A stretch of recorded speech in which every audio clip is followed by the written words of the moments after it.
Hello friends, Bangla activity চ্যানেলে আপনাদের সবাইকে ওয়েলকাম। এসএসসি 26,000 চাকরি বাতিল মামলায় রায় স্থগিত রাখল সুপ্রিম কোর্ট। এসএসসি 2016 মামলার শুনানি শেষ হলো। সিজেআই জাজমেন্ট রিজার্ভ রাখলেন, অর্থাৎ এবার কিন্তু মামলার রায় দেওয়া হবে। 26,000 চাকরি বাতিল সংক্রান্ত মামলায় আসল ওএমআর সিট না থাকায় সমস্যার কথা তুলে ধরেন সুপ্রিম কোর্টের প্রধান বিচারপতি সঞ্জীব খান্না। চার্জশিট অনুযায়ী কতজনকে অবৈধ নিয়োগ করা হয়েছিল, প্রধান বিচারপতি সেই প্রশ্নের উত্তরে কমিশন জানায় যে 5,100 জন। অথচ বিকাশ রঞ্জন ভট্টাচার্য জানাচ্ছেন যে সংখ্যাটা 10,750 জন। কতজন যোগ্য এবং কতজন অযোগ্য আছেন তা নিয়ে কিন্তু ভিন্ন ভিন্ন তথ্য উঠে এসেছে সুপ্রিম কোর্টের কাছে।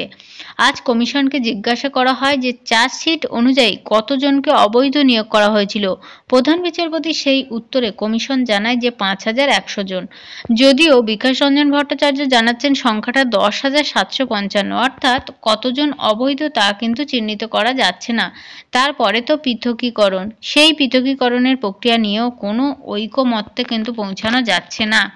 আইনজীবী মনিন্দর সিং বলেন যে এসএসসি বারবার বলছে তারা যোগ্য অযোগ্য পৃথকীকরণ করতে পারছে না। এসএসসি বোর্ড রাজ্য সরকার কোনো সদুত্তর দিতে পারেনি, যোগ্য অযোগ্য সংখ্যা কত তা বলতে পারেনি। তিনি সওয়াল করেন যে পুরনো প্যানেল বাতিল করে ফের নতুন করে পরীক্ষা নেওয়া উচিত। অন্যদিকে সিবিআইয়ের আইনজীবী বলেন, নয়সা আমাদের জানায় যে কোনো ডাটা নেই। তারপর আমরা যে ডেটা স্ক্যানটেক থেকে ডেটা সংগ্রহ করি, তারপর আমরা পঙ্কজ বানসালের কাছ থেকে ডেটা সংগ্রহ করি, দুটো ডেটাকে মিলিয়ে দেখি।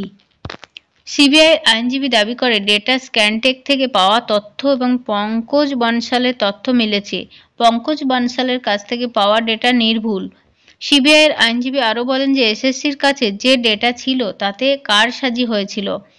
আমাদের তদন্তে স্পষ্ট, পঙ্কজ বানসালের কাছে যে ডেটা রয়েছে তাতে কারসাজি হয়নি। যে পরীক্ষার্থীরা সিলেক্ট হয়নি তাদের পক্ষের আইনজীবী বিভা মাখিজা নিজের সওয়ালে বলেন যে চাকরি প্রার্থীরা কত নম্বর পেয়েছেন সেই সংক্রান্ত মেরিট লিস্ট কখনো প্রকাশ করা হয়নি। কলকাতা হাইকোর্ট এই মেরিট লিস্ট প্রকাশ করার নির্দেশ দিয়েছিল, কিন্তু তা মানা হয়নি। নিয়ম অনুযায়ী লিখিত পরীক্ষার পর মেরিট লিস্ট কিন্তু প্রকাশ করতে হয়। কারা ইন্টারভিউয়ের জন্য ডাক পেলেন তাদের তালিকা প্রকাশ করতে হয়। মোট শূন্য পদের 4 গুণ বেশি প্রার্থীদের নিয়ে কিন্তু প্যানেল তৈরি করতে হয়, কিন্তু এক্ষেত্রে একাধিক অনিয়ম রয়েছে। আইনজীবী বিভা মাখিজা আরও বলেন যে পঙ্কজ বানসালের ডেটার ভিত্তিতে নতুন মেধা তালিকা তৈরি হোক, সাদা ওএমআর যাদের তাদের প্রক্রিয়া থেকে বাদ দেওয়া হোক।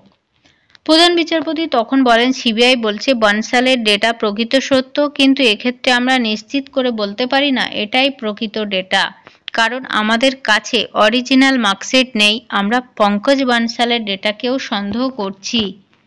তো বন্ধুরা, আগামী সোমবার কিন্তু কতটা কি তথ্য উঠে আসে আমরা বুঝতে পারবো সুপ্রিম কোর্টে। অনেক ধন্যবাদ সঙ্গে থাকার জন্য। পরবর্তী আপডেটের জন্য প্লিজ চ্যানেলটাকে সাবস্ক্রাইব করে সঙ্গে থাকবেন। Thank you.